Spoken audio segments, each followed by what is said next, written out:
श्री शिवाय नमस्तुभ्यम आप सभी को। तो आपका दिन शुभ हो। आज हम बात करने जा रहे हैं रुद्राक्ष के बारे में। तो आप सबका स्वागत है मेरे YouTube चैनल शिव की दीवानी में। आइए चलिए शुरुआत करते हैं वीडियो की। अगर आपने मेरी वीडियो को अभी तक सब्सक्राइब नहीं किया है मेरे चैनल को, तो प्लीज़ आप पहले सब्सक्राइब कर दीजिए। उसके बाद हम बात करेंगे रुद्राक्ष के बारे में। तो इस वीडियो में आज हम जानने वाले हैं कि रुद्राक्ष की उत्पत्ति कैसे हुई, और रुद्राक्ष का महादेव से क्या संबंध है, और रुद्राक्ष पहनने के क्या क्या फ़ायदे हैं, और रुद्राक्ष के क्या क्या नियम होते हैं। इन सब के बारे में मैं आज आपको बताने वाली हूँ। तो चलिए हम इस वीडियो की शुरुआत करते हैं। और सबसे पहले मैं आपको बताती हूँ कि रुद्राक्ष जो है वो कैसे उत्पन्न हुआ। रुद्राक्ष का जो पेड़ है वो भोलेनाथ के आंसू की एक बूंद से उत्पन्न हुआ है, और उसी में ही सारे रुद्राक्ष आए हैं। इसी प्रकार से ये भगवान शिव से कनेक्टेड है। तो रुद्राक्ष जो है हमारे 21 प्रकार के होते हैं। 21 मुखी रुद्राक्ष होते हैं। एक मुखी रुद्राक्ष, दो मुखी, 5 मुखी, 21 मुखी, कई प्रकार के रुद्राक्ष हैं जो हमें पाए जाते हैं। तो एक मुखी रुद्राक्ष जो है वो बहुत ही डिफ़िकल्टी से पाया जाता है। इतना इजीली आपको कहीं भी नहीं मिलेगा। और आज के टाइम में एक मुखी रुद्राक्ष की ना कॉस्ट भी सबसे ज़्यादा, अगर आपको मिल भी जाएगा तो आपको डाउट रहेगा कि ये असली है या नकली है, क्योंकि सबसे ज़्यादा जो फ़ायदे होते हैं वो एक मुखी रुद्राक्ष के होते हैं। दो मुखी रुद्राक्ष भी पाया जाता है, वो भी बहुत ही अच्छा होता है दिखने में। उसके बाद आता है हमारा पंचमुखी रुद्राक्ष। पंचमुखी रुद्राक्ष जो है वो सबसे आम रुद्राक्ष है, वो आपको बहुत ज़्यादा मिलेगा। उसकी जो है खेती, या ये कह लीजिए बहुत ही ज़्यादा मिल पाएगा आपको। बेसिकली क्या है कि जो ये कहाँ पे उत्पन्न होते हैं, ये जो पेड़ है, ये वनस्पति जो है ये कहाँ उत्पन्न होती है, वो रुद्राक्ष के जो पेड़ हैं वो सबसे ज़्यादा आपको पाए जाते हैं नेपाल में, हिमालय में, और दक्षिण पूर्वी एशिया के आसपास। तो वहीं से ही आप रुद्राक्ष को पा सकते हैं। तो एक मुखी, अब हम डिस्कस करते हैं कि ये जो रुद्राक्ष हैं, हमें कौन से मुखी रुद्राक्ष को पहनने से हमें क्या फ़ायदे होते हैं और क्या नुकसान होते हैं। तो आइए सबसे पहले बात करते हैं एक मुखी रुद्राक्ष की। एक मुखी रुद्राक्ष जो होता है उसे बिल्कुल भगवान के समान माना गया, भगवान शिव के समान। ये कहीं ना कहीं जो है वो उन्हीं का ही रूप है, इसलिए इसको इतनी वैल्यू दी जाती है। इसलिए कहा जाता है कि एक मुखी रुद्राक्ष जो भी पहन ले उसको करियर में और अपनी लाइफ में हमेशा सफलता ही मिलती रहती है। तो एक मुखी रुद्राक्ष पहनने से क्या होता है, अगर आप पॉलिटिक्स वगैरह में हैं तो एक तो आपको उसमें सक्सेस मिलती रहती है, और दूसरा जो है ये आपके मन में जो है एकाग्रता बढ़ाता है। आप किसी चीज़ पे ना अच्छे से आप फोकस कर सकते हैं। जो भी आप कर रहे हैं तो आप अपने काम पे अच्छे से दिल से फोकस कर सकते हैं, और दिमाग से, दोनों तरह से। तो इसलिए एक मुखी रुद्राक्ष आपको पहनना चाहिए। लेकिन एक मुखी रुद्राक्ष नहीं मिलता है तो कोई बात नहीं, आप पंचमुखी भी पहन सकते हैं। पंचमुखी रुद्राक्ष जो है वो बहुत ईजीली अवेलेबल है।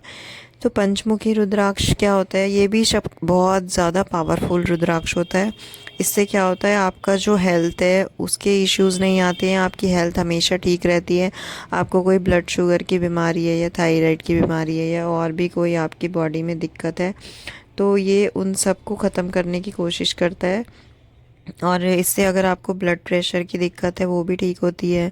और जो ये जो है आपकी बॉडी में फोकस को डेवलप करता है, आप फोकस करना शुरू कर देते हैं अपनी लाइफ में। और कहीं ना कहीं ये भी कहा गया है कि जो भी इंसान रुद्राक्ष पहनता है वो इंटरनली जो है वो भगवान शिव से कनेक्ट हो जाता है। तो इसलिए आपको रुद्राक्ष अवश्य पहनना चाहिए। अच्छा, इसको पहनने के लिए आप 3 कलर के धागे यूज़ कर सकते हैं। एक तो आप इसको रेड कलर में पहन सकते हैं, एक येलो कलर में पहन सकते हैं, और कई लोग इसको वाइट कलर में भी पहनते हैं। तो ऐसा कहा जाता है कि जो लेडीज़ हैं या लड़कियां हैं उन्हें रेड कलर में पहनना चाहिए, और जो मेल्स हैं उनको वाइट कलर में पहनना चाहिए, ऐसा कहा जाता है। बाकी तो आपकी मर्ज़ी है, आप जिस कलर में पहनना चाहें उस कलर में पहन सकते हैं। इसका डिसीज़न लेने वाले आप खुद ही हैं। और कहीं ना कहीं ये भी कहा गया है कि जो रुद्राक्ष होता है ये आपकी एक सुरक्षा कवच की तरह आपकी बॉडी में काम करता है। ये जितनी भी नेगेटिविटी होती है आपकी बॉडी में से उसको बाहर निकाल देता है, और आपके आसपास, आपके एटमॉस्फेयर में जो भी नेगेटिविटी होती है ना, उसे भी ख़त्म कर देता है। और दूसरी बात, आप जब भी रुद्राक्ष धारण करते हैं अपने गले में, तो आपके आसपास का जो माहौल है वो पॉजिटिविटी में बदल जाता है और आप खुद मन से भी पवित्र हो जाते हैं और आप किसी का बुरा नहीं करते और आपकी जो करियर है, करियर वाली लाइफ में भी आपको बहुत ज़्यादा अच्छे परिणाम मिलते हैं। तो इसलिए मैं आपको कहूँगी कि आप पंचमुखी रुद्राक्ष जो है ज़रूर धारण करें। तो अब बात करते हैं दो मुखी रुद्राक्ष की। दो मुखी रुद्राक्ष पहनने से क्या फ़ायदे होते हैं हमें? इससे क्या होता है कि जो हमारे टेंशन्स होते हैं लाइफ में, स्ट्रेस होता है, ये उसको दूर करता है और हमारी लाइफ में जो भी खुशियाँ आने वाली होती हैं उनके आगे के लिए ना मार्ग खोल देता है। तो आप चाहें तो आप दो मुखी रुद्राक्ष भी धारण कर सकते हैं, पर अगर सबसे कॉमन कोई रुद्राक्ष है तो वो पंचमुखी रुद्राक्ष है। अगर आप आज कोई माला जप या कोई नाम जप करने के लिए कोई रुद्राक्ष की माला खरीदते हैं, जैसे ओम नमः शिवाय या श्री शिवाय नमस्तुभ्यम के लिए खरीदते हैं, तो वो भी आपको पंचमुखी रुद्राक्ष की ही मिलेगी। 108 उसमें रुद्राक्ष के दाने होंगे, क्योंकि रुद्राक्ष की माला का जब हम जप करते हैं तो वो पंचमुखी रुद्राक्ष की माला ही ली जाती है। तो आप इसलिए कोशिश कीजिए कि पंचमुखी रुद्राक्ष की माला ही लाइए नाम जप के लिए, और एक माला ज़रूर फेरिए रोज़, चाहे तो वो ओम नमः शिवाय का मंत्र हो या श्री शिवाय नमस्तुभ्यम का मंत्र हो, आपको एक माला ज़रूर फेरनी है। इसके बहुत ही अद्भुत लाभ मिलेंगे आपको, बहुत ही अद्भुत। तो आप माला ज़रूर फेरिए, क्योंकि इससे कहीं ना कहीं भगवान शिव आपकी मनोकामना जल्दी भी पूरी करते हैं, ये भी मैंने देखा है।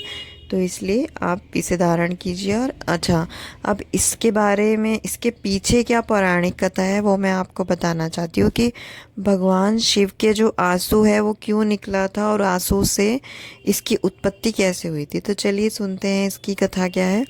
तो एक त्रिपुरासुर नाम का राक्षस था, जिसे मारने के लिए भगवान शिव को अघोर अस्त्र की ज़रूरत थी। उस अघोर अस्त्र को जो है भगवान शिव ही प्राप्त कर सकते थे। तो उस अघोर अस्त्र को प्राप्त करने के लिए भगवान शिव ने 87,000 वर्षों तक, 87,000, जानते हैं आप कितने ज़्यादा वर्ष होते हैं, 87,000 वर्षों तक तप किया था। और उस तप को उन्होंने आँखों को खोल कर किया था, मतलब 87,000 साल वर्ष तक उन्होंने अपनी आँखें जो है, अपनी पलकें जो है, एक बार भी नहीं झपकी थी और आंखें खोलकर वो कंटिन्यू तप में लगे रहे, सिर्फ उस अघोर अस्त्र को प्राप्त करने के लिए। और जब उनको वो अघोर अस्त्र प्राप्त हो गया और जैसे ही उन्होंने अपनी पहली बार अपनी पलक झपकी, तो उनकी आँख से एक जो है आंसू नीचे गिर गया। उस आंसू में इतनी पावर थी, इतना पावरफुल था वो आंसू, जो उनकी 87,000 वर्षों की तपस्या थी ना, वो उस आंसू के अंदर आ गई। और उस आंसू के गिरते ही उसमें से एक रुद्राक्ष का वृक्ष जो है उत्पन्न हो गया और उसी में रुद्राक्ष आ गए बहुत सारे। तो इसलिए कहते हैं रुद्राक्ष जो है भगवान शिव के आंसू से उत्पन्न हुआ है। तो जब भगवान को अघोर अस्त्र मिल गया तो माता पार्वती ने कहा कि प्रभु आप अघोर अस्त्र मुझे दे दीजिए अगर आपका काम हो गया तो भगवान शिव ने कहा कि ये अघोर अस्त्र जो है ये इतना ज़्यादा पावरफुल है, एक तो मैंने 87,000 वर्षों तक तपस्या करके इसको प्राप्त किया और ये इतना पावरफुल है कि अगर इसका जो तेज है वो ये किसी के भी सामने जाएगा ना, तो वो मतलब इसे देखते ही मर जाएगा, उस इतना पावरफुल है ये।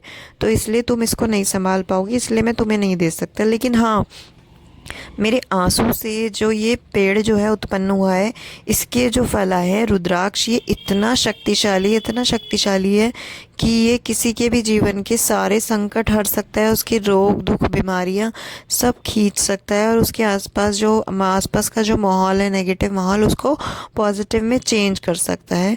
तो तुम इस रुद्राक्ष को तुम रख लो और तुम इसका ख्याल रखो। तो उस समय भगवान शिव ने रुद्राक्ष जो है वो माता पार्वती को धारण करने के लिए कहा। तो तब से ही ये कहानी चली आ रही है, पौराणिक कथा। तो इसमें कहीं ना कहीं भगवान शिव की बहुत ही ज़्यादा तपस्या छिपी हुई है। इसलिए कहा गया है कि रुद्राक्ष बहुत शक्तिशाली होता है और यह आपके जीवन को पूरी तरह से बदल सकता है। तो इसलिए आप भी कोशिश कीजिए कि आप रुद्राक्ष की माला का जप करें और रुद्राक्ष को धारण करें। अब मैं आपको इसके नियम के बारे में बताना चाहती हूँ। रुद्राक्ष तो हम पहन लेते हैं, लेकिन उसके लिए कुछ हमें नियम भी फॉलो करने पड़ते हैं। ज़्यादा तो कुछ डिफ़िकल्ट नियम नहीं है, ईजी ही नियम है। तो एक तो जब भी आप रुद्राक्ष अपने गले में धारण करें तो उसे सबसे पहले गंगा जल और पंचामृत से स्नान कराएं। किसी भी सोमवार के दिन इसको पंचामृत से उसका अभिषेक करें और गंगा जल से अभिषेक करें, उसके बाद ही इसको धारण करें।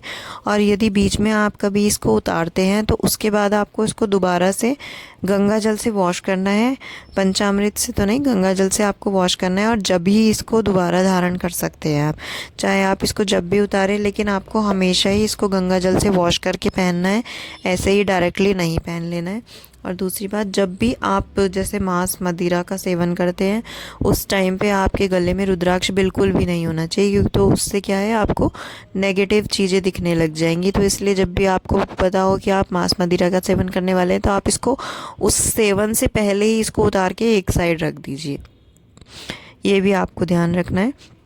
तीसरी बात है कि यदि आप शादीशुदा हैं और शादीशुदा जीवन में जो है, हमें ये ध्यान रखना है कि शादीशुदा जीवन में हमें रुद्राक्ष को धारण करना है, लेकिन कुछ नियम होते हैं शादीशुदा जीवन के।